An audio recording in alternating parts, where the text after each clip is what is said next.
As millions of students return to classrooms, the U.S. is facing its most significant pediatric COVID-19 surge yet, with a record number of American children now testing positive for the virus every week. In the last week alone, nearly 252,000 children in the U.S. have tested positive for COVID-19, marking the largest increase of pediatric cases in a week since the pandemic began, according to a newly released weekly report from the American Academy of Pediatrics and the Children's Hospital Association.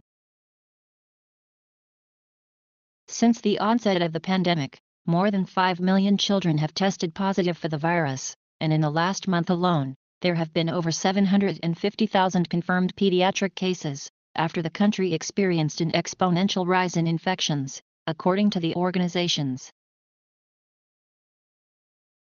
The weekly figure now stands nearly 300 times higher than it was in June, when just 8,400 pediatric cases were reported over the span of a week. The South now accounts for more than half of all new pediatric infections, according to data released by the Centers for Disease Control and Prevention. In a similar trend, the rate of pediatric hospital admissions per 100,000 people is also at one of its highest points of the pandemic, up by 600% since the 4th of July, according to federal data.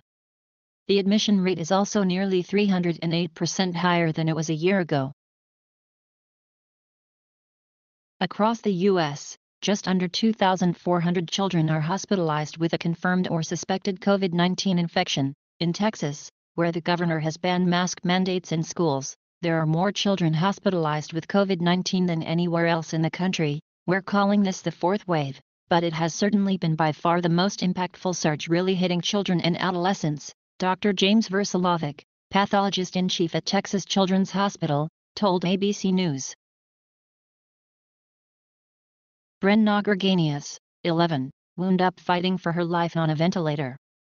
She was too young to get a vaccine and her mom says she got COVID just days after going back to her Texas classroom. Her lungs were going through hell. They've been doing breathing treatments on her every 4 hours and then they suction her lungs out at the same time, her mother, Terry Gregenius, told ABC News. Severe illness and death due to COVID-19 remains uncommon among children, the two organizations wrote in the report. However, the AAPNCHA warned that there is an urgent need to collect more data on the long-term consequences of the pandemic on children, including ways the virus may harm the long-term physical health of infected children, as well as its emotional and mental health effects.